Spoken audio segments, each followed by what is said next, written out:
Squeeze hard. Good. There it is. Tight. Up.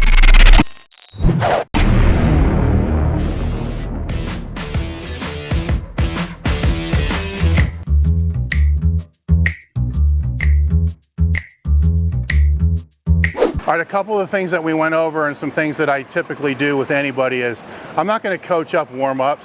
I just want them to warm up how they're naturally going to warm up, even if it makes me cringe. I just want their body to be warmed up. He already did his own warm-up outside of this, but you still have to warm up for the bench press. So even if it's a full seminar and I'm trying to work somebody's technique, I try not to say anything until I get to a weight that's like 40%, because they have to be warmed up. So if their body is used to benching with really shitty technique, they have to warm up with really shitty technique, because as soon as I start changing those patterns, now it's like a complete shock. So it's got to be a slow change. Now, one of the things that he noticed when he got under this, it's a reverse band press for max effort, is it won't touch his chest, which that's what I want for some of the first warm-up sets on a reverse band press, especially for somebody that's not really familiar with it. If it was Ted or somebody else, we're just going to load it up and go. But I want it to stop, so he's got to pull the bar down that last little bit. A lot of people will say your lats don't do shit in the bench press, your lats don't do shit out of the bottom of the bench press. But as I had him demonstrate, or anybody else can demonstrate, if you pull your hands back into a bench position and simply just flare your lats, your hands came forward. Now, I'm not saying you do a lat, a lat spread at the bottom of the bench. All I'm saying is your lats do stabilize, and it does become something your triceps are going to drive off of. So one of the ways I can make sure that they are neurally locked into that is to make sure they have to pull down that last little bit. So the warm-up sets, there's not going to be a whole lot of dialogue. It's just going to be doing the warm-up preps till we get to a weight to start doing something. But there's already a few things that I've seen we're going to change for sure.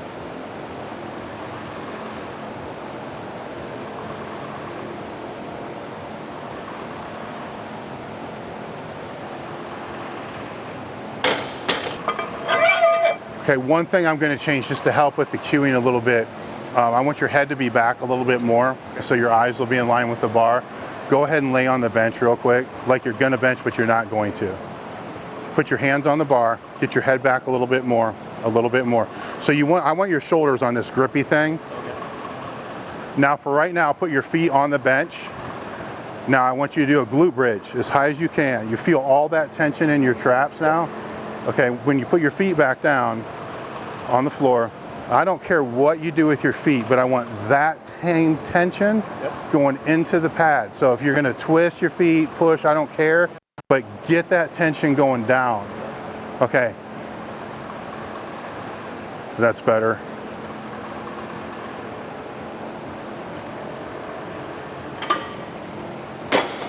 I'm making some minor tweaks right now as we see fit. The first one is to try to get more tension into the thoracic or the upper back. Where your legs are going to be and how they're going to drive, I'm not sure yet. Right now there's a lot of leg drive getting lost in your hips. It's not going all the way through to the bar. So we're going to go through that same thing again, try a little bit different body position, and I'm going to cue things. I cue things better than I can explain them. You'll have to gauge your rest periods, because I just go, and you still want to be able to hit a big weight here at the top. Because I can find technical weaknesses here. The muscular I can find with the big weight. So try to act like there's a string pulling your sternum up in the air. So shoulder blades locked. Good. Okay. Okay, let me show you what you're doing.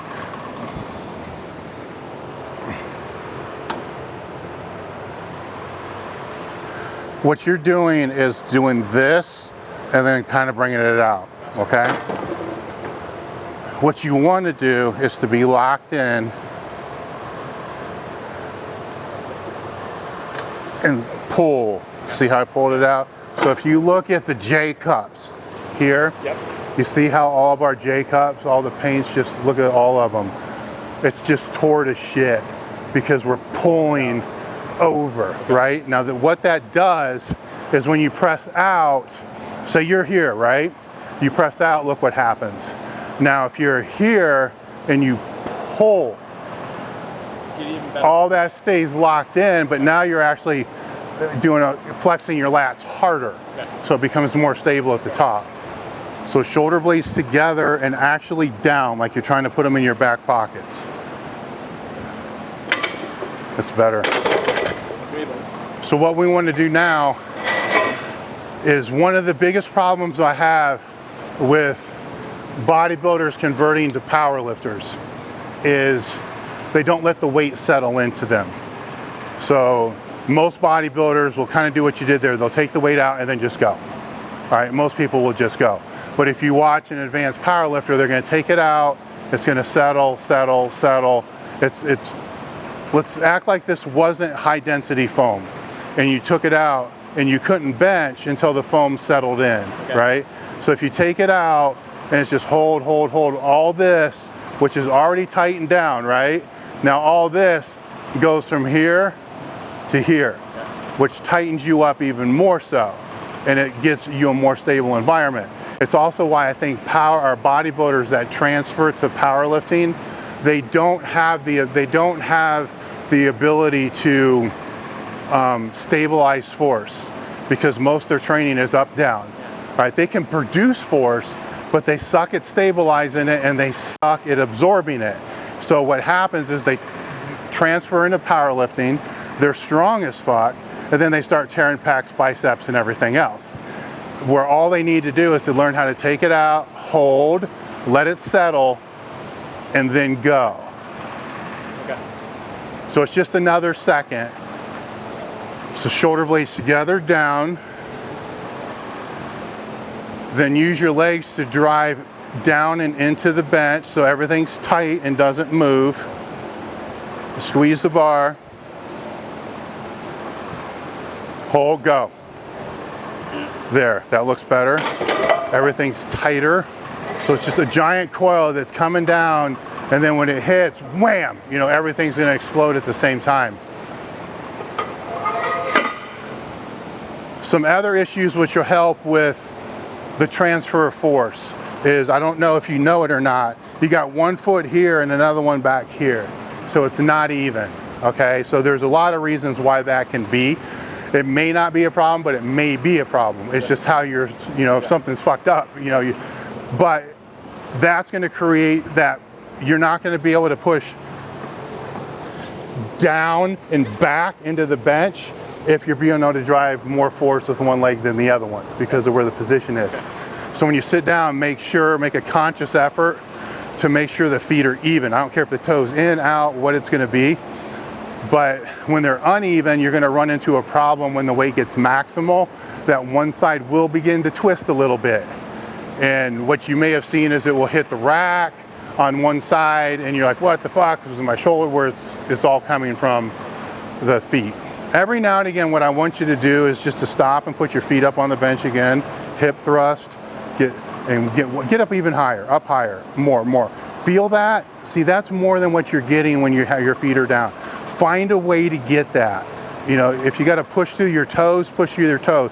Find some way to get all this moving back. And squeeze the shit out of the bar. Pull it out, better. Go. Up, good. Perfect.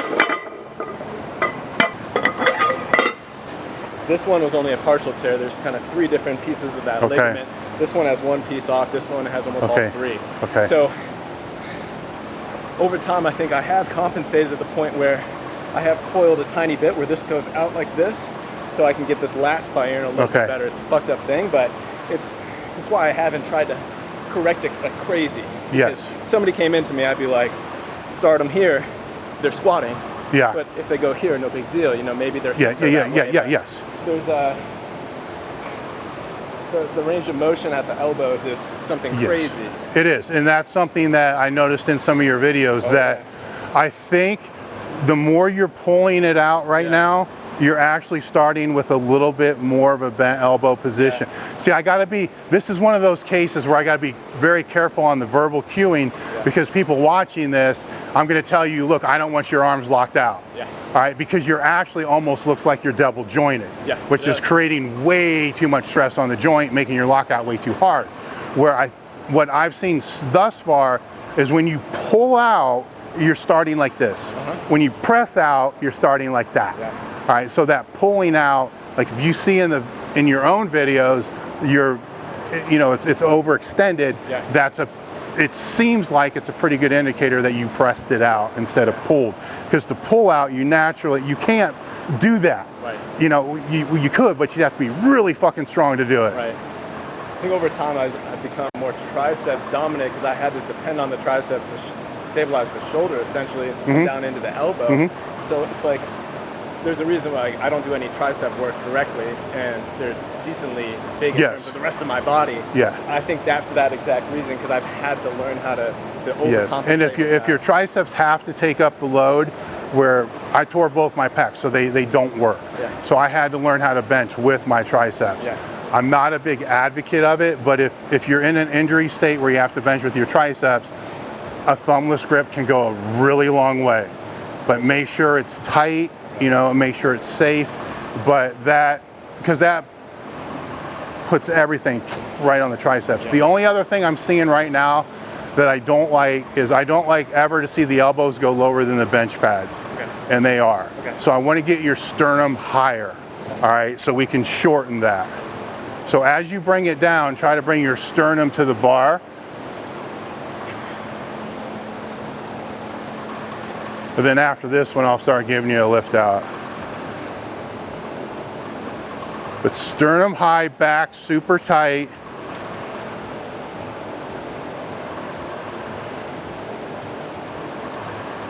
Hold, tight, good.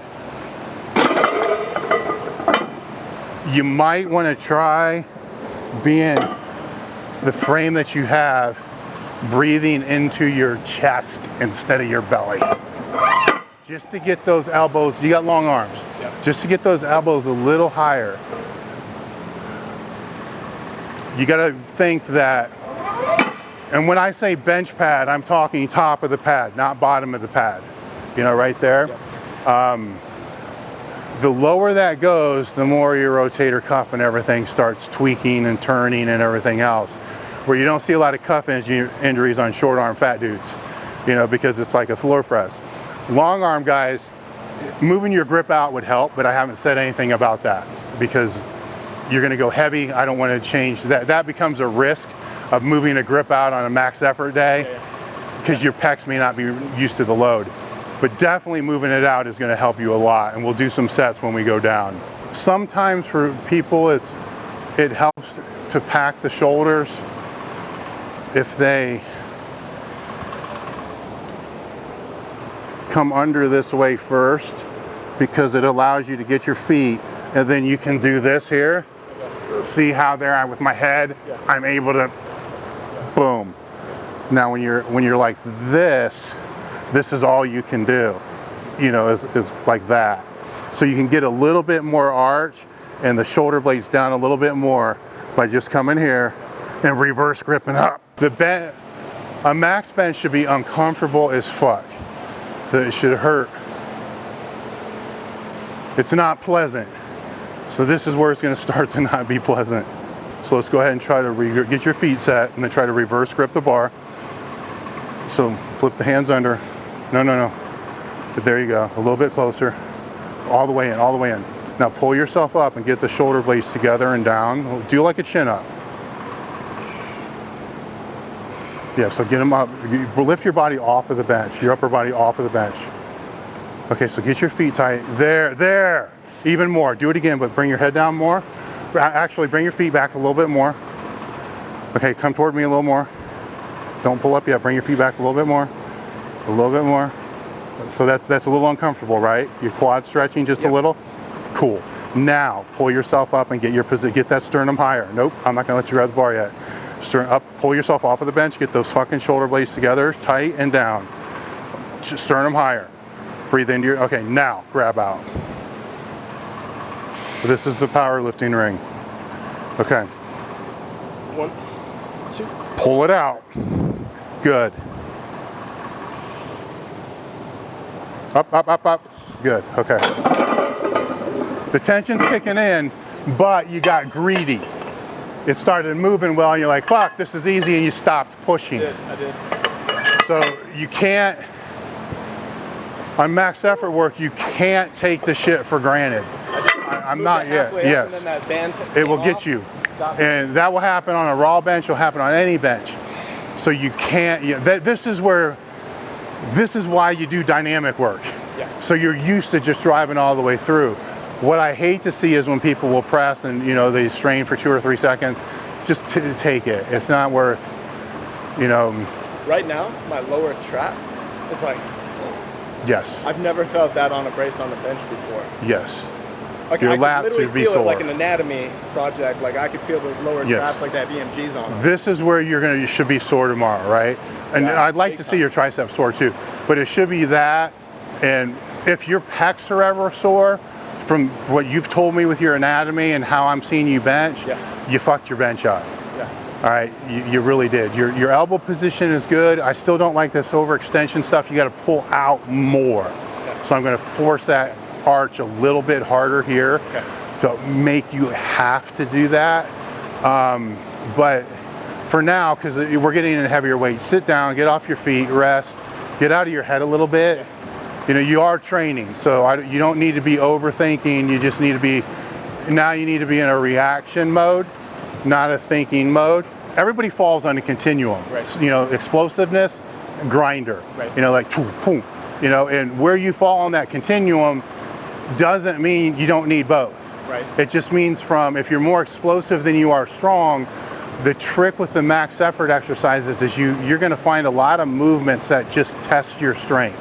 It's like no matter what, you just don't get fucking better at them. Right. So then, and if you do, it's minute, like 5 pounds over 2 years. It's like, fuck it. You don't do those as often, you just throw them in because you're always going to be able to do for me, it was a suspended good morning. It was always 455. I think once in my life I hit 495, but my squat went from 800 to 940. But if I couldn't do the 455, I knew it was way off. So I used it to test my strength without knowing it, but you can't build your program on that. Right. Other ones are gonna be able to move more fluidly. So as you do more max effort movements, you're gonna find, why does this one just never work? Right. That's why. Yeah. I get a lot of comments all the time with our athletes and even like our readers. It's like, John, why don't you program more Olympic lifting? Every now and then we'll throw one in. And it's selfishly because I know I'm fucking explosive and I can move the bar very well. Why would I train for that? I just need to keep it in maintenance mode. Yes. So that's why we've really driven away from that stuff, which I'm inherently great at, and more into the stuff I need to get better at. Yeah, the tough thing with that is, and I'm not, pro or con, if somebody knows how to teach it well, then I think cleans and shit like that have its place. But I can't justify 25 to 30 minutes trying to teach something the kid's going to suck at. And then, where they could do think what they can do in 30 minutes. They can do goblet squats, glute ham raises, hanging leg raises. They can do everything that does everything there, and then finish or start with med ball throws, which does the same thing. But if you're working with a CrossFit athlete, it has to kind of be in there. Super tight, very uncomfortable, big air pull into your chest. 1, 2. No, stop. Don't count. Just get your air out and nod your head. So reset. You count, you blow air out.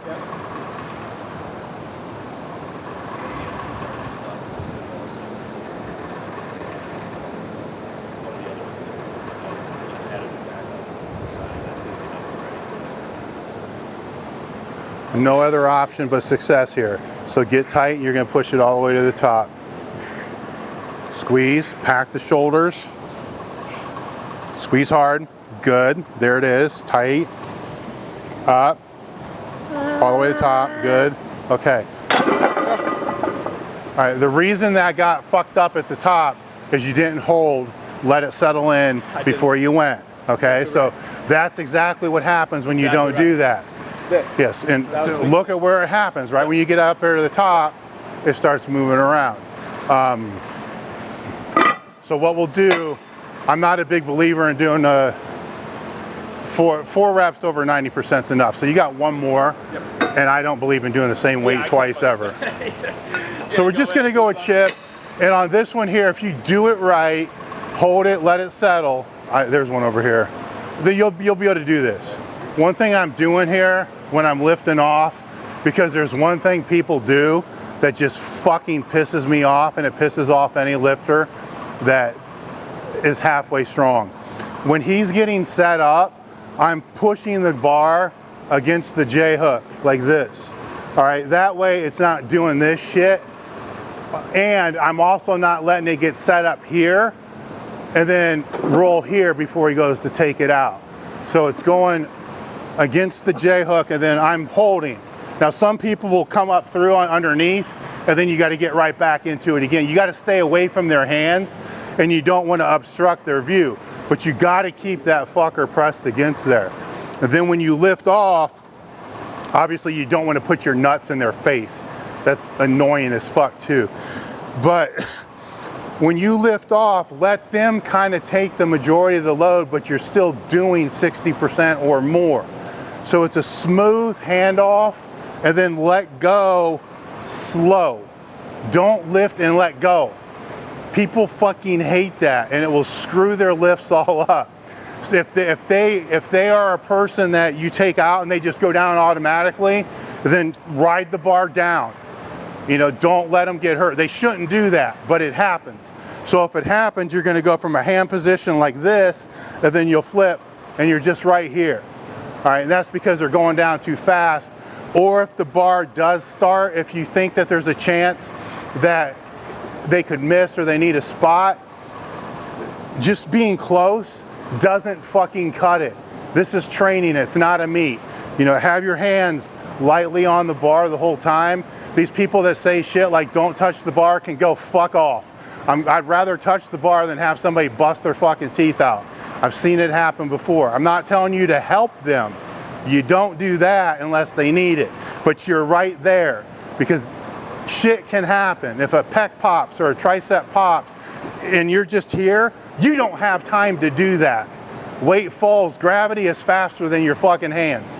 So you stay, and I like a mixed grip when I spot, especially the bench, because then I can control, you know, where it's gonna go.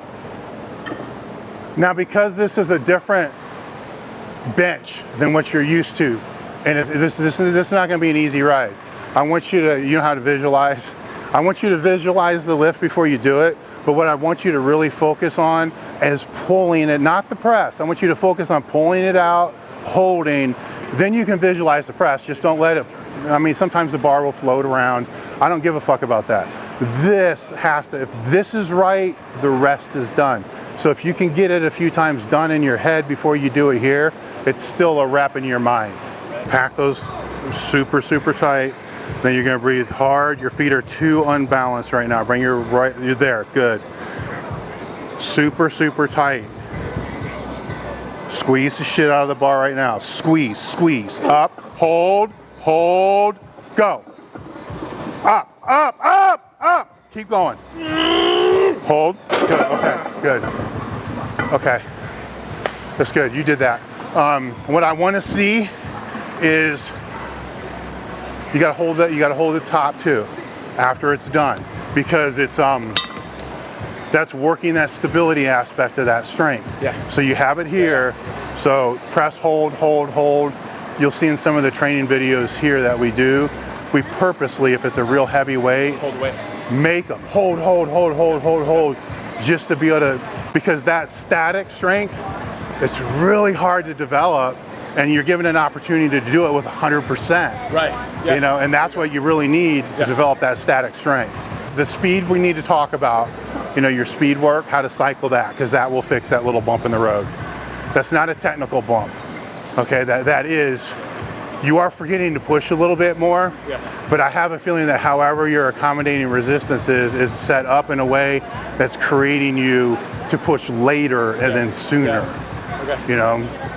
The last 2 weeks I just came off of bands plus chains, the little micros, plus 2 chains aside, at about 60% for singles, 15 singles. We did that for a 2-week wait. Okay. You need doubles or triple, maybe even, I'm probably gonna take 5s on the speed work. to bring it down like 5.5s with just a little bit. We'll discuss that later. We'll just keep the training going.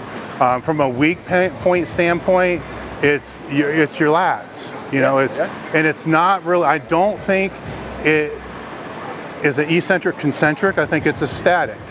You know, it's being able to statically hold the lats. You know, to be able to keep them tight. Where typically that's where I would throw in shit like tsunami bar holds. Or bamboo or tsunami bar, any of that shit. We can simulate it with just, you have PVC pipe, right? Yeah. Okay. We'll do that. Since that's prioritized, we'll do that next. Okay. Where we'll use a bamboo, but a PVC. Okay, bamboo. Pretty bar is the same thing. But we're gonna do it a little different than what you're normally used to. And you said you normally train lats on this day too? Okay. Good. Use your same grip as your bench grip. And then just take it out and hold. You do want to keep your back tight. Settle it in. You want to try to keep it as motionless as you can.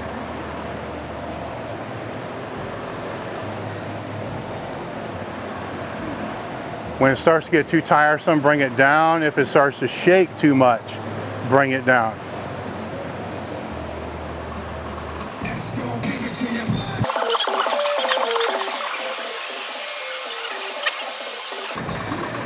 The max effort work is good to be able to diagnose a lot of things. I'm able to diagnose technical issues, which we saw with how he was taking the bar out, some body positioning type stuff. But the other thing max effort work is good for, if the lifter can do it and maintain good form, you can help diagnose weak points. So what we saw there is he's not able to stabilize the weight at the top. So he wasn't able to hold it. And I know based upon his training, it's not lat strength. It's not eccentric, it's not concentric. It's isometric strength, it's static strength. So he has to be able to increase the ability to do that. A couple ways he's gonna do that is at the end of every max effort exercise he does, I told him to hold it for a couple extra seconds. So that's at 90% plus weight, which is gonna stimulate that. The second exercise, at least once a week, is just gonna be holding something that's unstable. It can be a bamboo bar with plates, it could be a tsunami bar, it could be, you know, PVC, it doesn't matter, it just wants to move. The way I like to do this is to do it for time. So I just told him to do it for one song. As long as it's stabilizing like that, he'll hold it at the top. If it starts to become too unstable, he'll bring it down to his chest, or if his arms get too tired, he'll bring it down to his chest. You can still do reps, but the majority of it should be at the top, because what we want to strengthen is everything where you see this is coming from.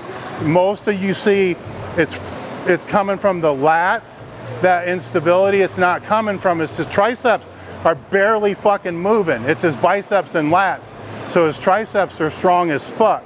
So just by a matter of elimination, you know the weak point is in that static strength of the lats. So that's what I want to hit first.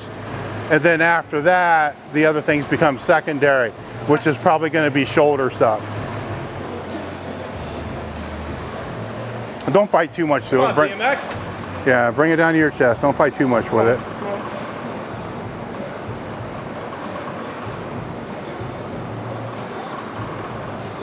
All right, take it down now. And just hold it on your chest. Hold it. You're going to see there's really not a break there. Fucking had it. It doesn't matter if you hold it the whole time. You do want to get a few repetitions in here.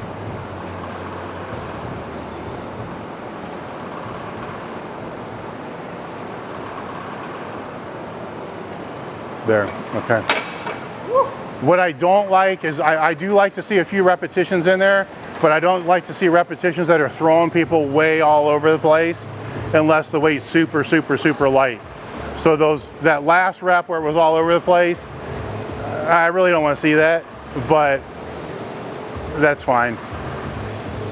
For anyone who thinks isometrics are for fucking pussies, that was as hard as anything I've done in a while. Yeah. Just holding that bar there. Yeah. My entire upper body is on fire right now. Yeah. So forearms, triceps, shoulders, lats. My ass is fucking on fire. Yeah, everything's tight. Ooh. Everything's tight. So Now keep in mind what we're trying to work here is just the lats though. So if you have to, you know, because it does suck, you know, you can start with your feet up, right? And then hold, and then over a period of time, go ahead and drop it for the more stability. But, you know, it's typically I'll hold, you know, for a little bit, and then, so I got to push my stomach up because I can't get down there. I'll do a rep every now and again, but, and the weight, it's kind of irrelevant. You just want weight that's going to move it. You know, it's just, Louis and those guys, I don't know how they do it, but they'll work up to like 300 pounds on each side, you know, and then do reps with it, which, great for them. I just have never seen have any benefit. Now, from that, I mean, that would be your biggest thing from the bench that I think is going to have the highest carryover, because it's a huge red flag. And with a big red flag, you fix that, everything's boom. I think you're going to see the same red flag with my deadlift and my squat with that lat position. Usually it is. It's that down. It's the static strength. I see it a lot. One thing I want to say real quick is everybody's mini max or sticking point, weak point, whatever you want to call it, I covered all three uses so everybody should understand, is going to be different. And it's all for different reasons. You know, it's irrelevant why his sticking point is at the top. You can't address a mini max or a sticking point by just benching more, because a lot of the reasons why it's there is just from benching. It's not there from the accessory work. So I can't say do more volume of that, because all it's going to do is to reinforce that same sticking point. Some of this sticking point that we're seeing here is actually a neural issue that he's not pushing through. Right, what's going to break this sticking point isn't really him getting stronger. He's probably 50 pounds stronger than he's already displaying. If I was to take, when he benches, and right where that bar begins to slow down, if I just tapped it, I guarantee he could do 30 or 40 pounds more. So how do we address that? Do we address it by just doing board presses, increasing the lockout? No, because he's got to get it to that fucking point. You know, so he's got to get it to the point. Do we address it by doing just more benching? No, because all that's going to do is create more fatigue and more of a state to accommodate and to recover from without actually addressing the problem. If we address it through speed work, which we're going to address it through speed cycles, where earlier I talked a little bit about a flat wave, he won't use a flat wave. But let's say that sticking point is right here is where he begins to decelerate, right? Let's say I had somebody hold a board right here, all right, just like one of those punch-through karate boards, and I took a barbell and slowly pushed into that board. That board's not going to go anywhere, right? All right, now if I took that and I pushed into the board and then try to accelerate even more, maybe the board will move a little bit, but it's not going to go very much at all. Now if I bring it down here and fucking push as hard as I can, that board breaks. Okay, now you just broke through that sticking point, which is that tap tap I was talking about. Worst case scenario, the board's thick and I smack into the board and it doesn't break, but it moves 2 or 3 inches more. Now we're at a position where, okay, now we just have to find some way to increase the lockout strength, which is fucking easy in powerlifting. You got board press, shoulder saver, you got all kinds of ways to increase lockout strength with special exercises and shoulder development.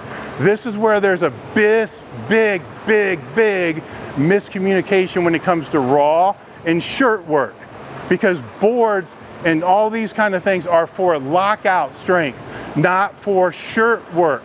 All right, if you're missing, people need to understand, if somebody's wearing a bench shirt, usually where they miss is at the bottom, but for different reasons, because they can't touch, they fall out of the groove. Usually somebody that's got a sticking point, midpoint, speed work is going to address it by moving that board, either breaking the board or pushing it further, which makes the lockouts are easy. You know, lockout work is easy, but not his problem. It's more stability work and busting through the board and picking up that first 50 pounds. That's right, it's right there. It's just picking up the first 50 pounds.